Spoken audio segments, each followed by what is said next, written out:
diferente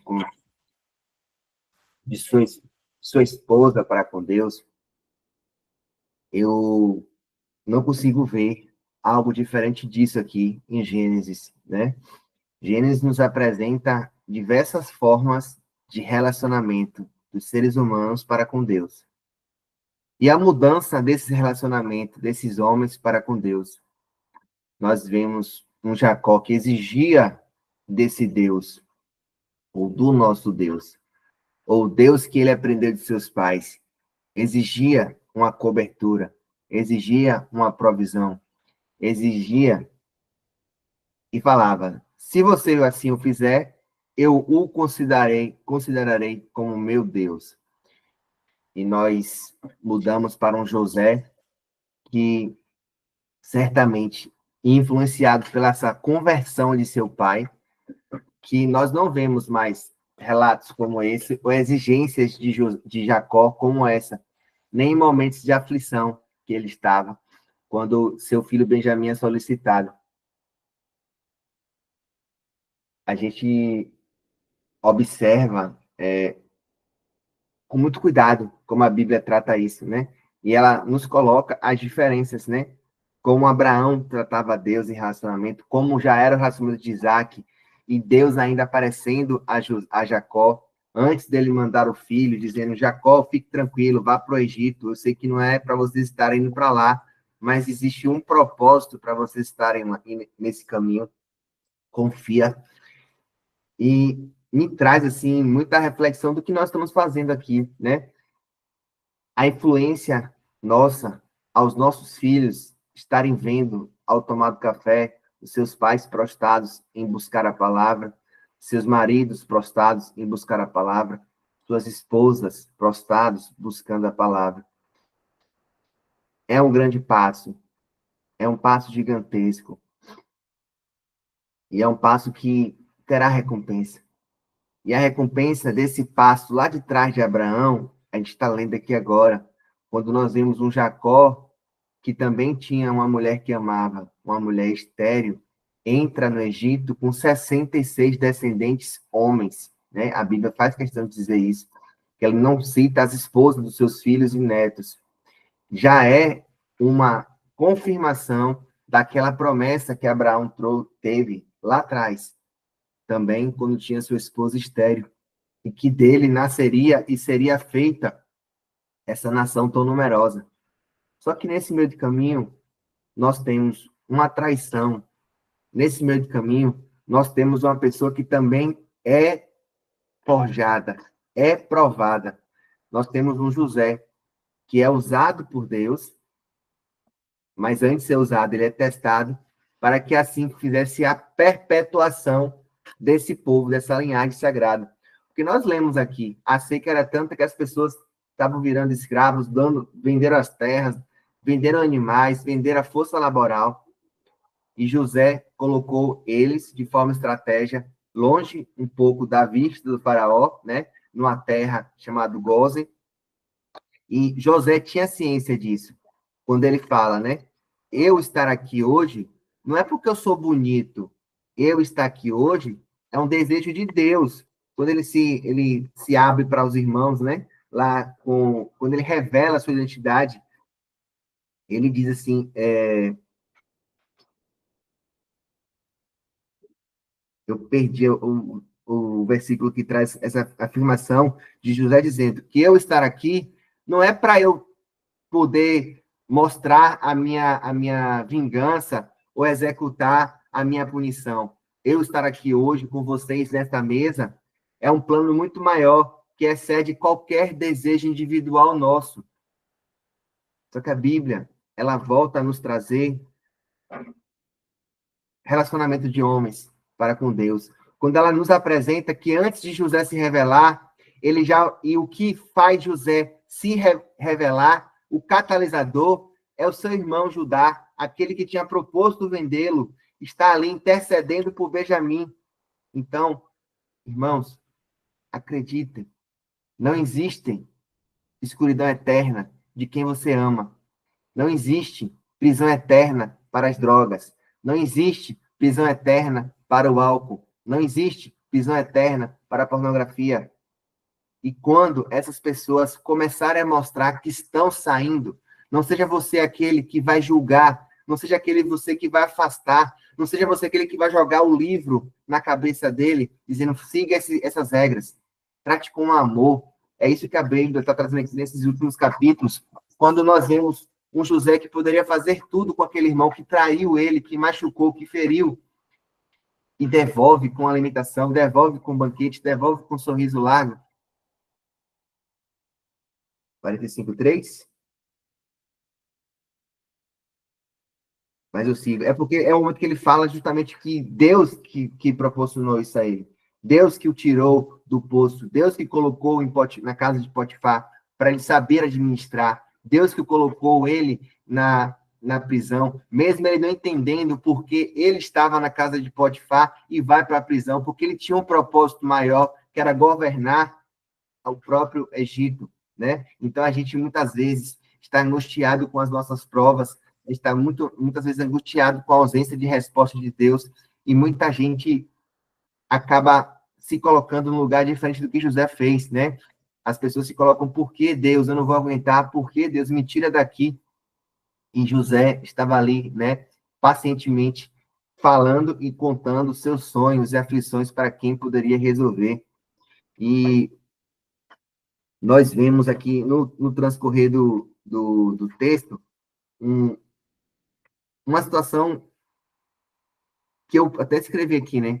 O perdão verdadeiro, a mudança do caráter de Judá e um José arriscando a sua posição.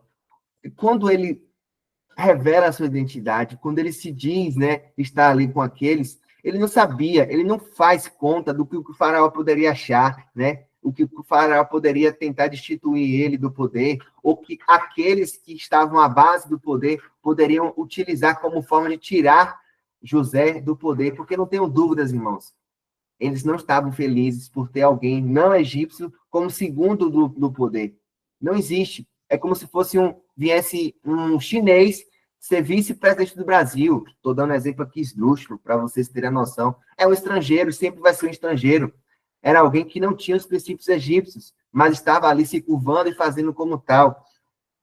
E nós vemos essa mudança, né? E eu fico pensando assim, como é que o faraó pode se alegrar com a presença da família de José, se não pela presença de Deus Pai agindo, e se não pela presença de Deus usando o seu poder. E nós vamos ver bastante isso agora no livro de Êxodo.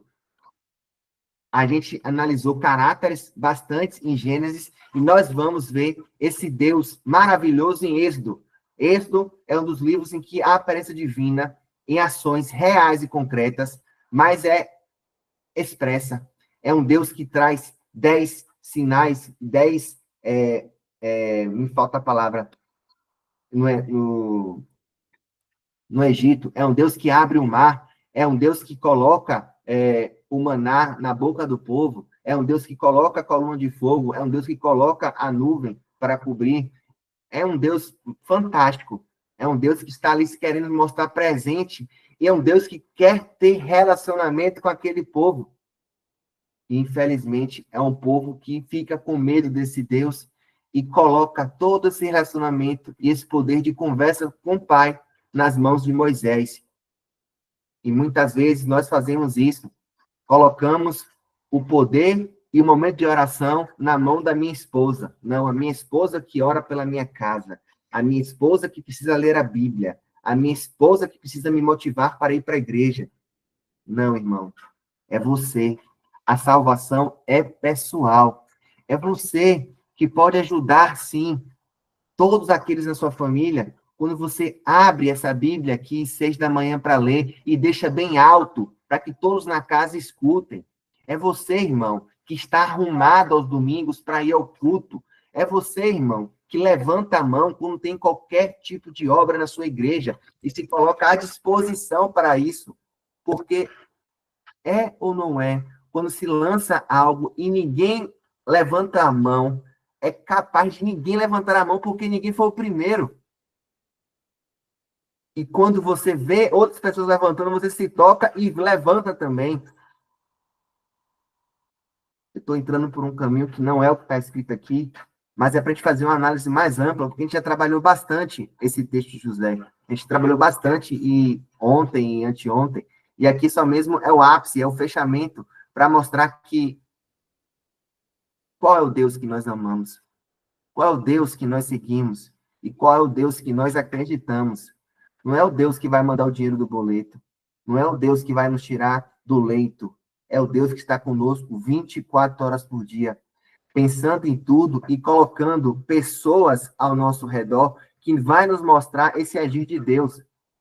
Ou vocês acreditam que essa revelação de José também não ajudou a converter esses irmãos, que o seu pai, no leito de morte, fala que eram perversos, que tinham prazer em matar homens, prazer em aleijar animais, homens perversos, filhos do mesmo sangue, dos patriarcas da nossa fé, patriarcas que nós enchemos a boca de falar, o Deus de Abraão, o Deus de Isaac, o Deus de Jacó, uma família falida, um pai, Jacó, que não teve discernimento e conseguia educar os seus filhos, para ter filhos tão distantes de Deus assim. Mas não são todos. E coube a um dos seus filhos caçulas, através desse momento, de toda essa trama que nós vemos aqui, com certeza, chacoalhar esses homens mais velhos. E nós vemos uma conversão genuína aqui desse Judá, que não estava mais pensando nele de forma individual, aquele Judá que saiu de casa para não ver os irmãos, aquele Judá que não colocou os filhos para ter a relação como deveria ser com Tamar. Não, um Judá crente. Aqui eu estou colocando foco em Judá, para nós tentarmos entender o impacto que você pode causar em outro, não retribuindo com punição quando ferido, não retribuído com crítica. É difícil, mas é o que nosso Deus, é o que Jesus nos ensina, quando ele fala lá, dar a outra face. Não é para ser fácil mesmo, não. Mas, se a gente deixar lá, no altar, a gente coloca lá no quadro da frase bonita, do post do Instagram, e não trouxer para o coração o que nós estamos lendo, vai ser muito difícil. Porque na primeira estremecida, no primeiro vento forte, você vai ser aquele igual Jacó do início.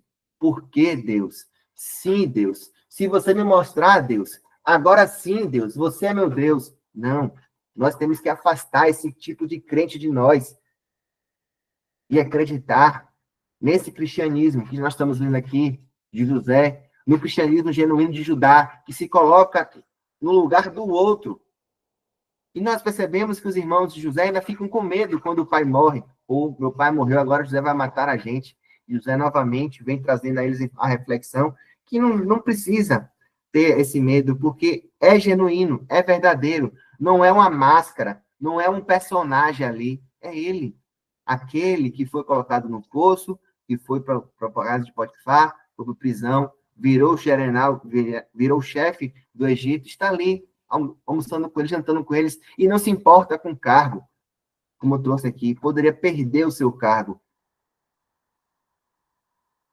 O texto vai trazendo para a gente reflexões pesadas, quando nós vemos um Jacó abençoando os seus netos, e o impacto, né, de traços negativos, heranças negativas de seus pais e heranças positivas de nossos pais. E às vezes, eu lendo aqui, eu vou fazendo aquela contabilidade, né, das heranças que eu recebi de meus pais e tentando tirar os pontos negativos, e que são pontos negativos que a gente acaba colocando mais em ênfase do que os positivos, né? Infelizmente, aquilo que nos fere nos traz mais lembrança do que outros momentos em que ele foi superveniente, ou minha mãe sacrificou-se por mim. Eu tendo a lembrar mais dos pontos negativos desse relacionamento. Então, que a gente aprenda com esse texto aqui, onde nós devemos colocar, em qual posição possamos organizar nossos sentimentos, entendimentos e pensamentos para com o outro, né? Antes de abençoar os netos, Efraim e Manassés, Jacó relembrou as bênçãos que Deus lhe concedera. Sabemos que pecados e erros dos pais costumam ser passados para gerações posteriores, mas as bênçãos também serão transmitidas. Abraão havia estabelecido um relacionamento com o Senhor, que ele mesmo apresentou como exemplo diante de Isaac, que, por sua vez, passou a Jacó, e daí às gerações seguintes. Devemos estabelecer um tipo de relacionamento com Deus que perdurará para as próximas gerações. Assim, seremos capazes de abençoar nossos filhos com a bênção que o Senhor nos deu. Ele continua. Os comentários que Jacó faz em relação a cada um de seus filhos parecem bastante duros, mas as informações que ele transmitiu, incluindo a sua confissão de fracasso como pai, devem lhes ter concedido orientações tanto úteis. Temos muito a aprender com nossos pais, mas é comum eles não terem disposição para ser francos conosco, ou quando são, nós não estamos prontos para ouvir. Ambos precisamos aprender. Ambos precisam aprender a falar com franqueza e ouvir com respeito. E o texto segue e nos mostra justamente o desejo, né? E eu trouxe aqui, até grifei quando o Roberto estava lendo, que na própria a bênção de Judá, ele traz uma revelação aqui. O cedro não se afastará de Judá, nem o bastão de autoridade de seus descendentes, até que venha aquele a quem pertence, aquele que todas as coisas, todas as nações honrarão.